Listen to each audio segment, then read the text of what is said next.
ঈদ উল আজহায় একদিকে প্রেক্ষাগৃহে মুক্তি পেয়েছে শাকিব খান অভিনীত তুফান, অন্যদিকে প্রকাশ্যে এলো তার প্রথম pan Indian cinema দরদের teaser.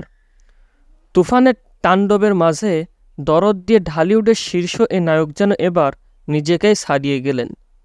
1 minute 24 সেকেন্ডের টিজারে বলিউড অভিনেত্রী সোনাল চৌহানের সঙ্গে রোমান্স দিয়ে টিজার শুরু হলেও কেউ আন্দাজ করতে পারেনি এরপর কতটা ভয়ঙ্কর হয়ে ধরা দেবেন শাকিব।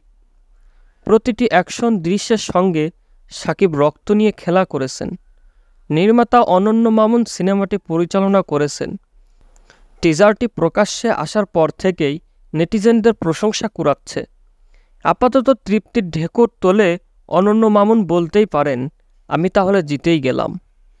টিজারটি প্রকাশ করার আগে সিনেমাটি প্রসঙ্গে নির্মাতা অনন্য মামুন জানিয়েছেন, চলতি বছরের সেপ্টেম্বরের প্রথম সপ্তাহে মুক্তি পাবে দরদ।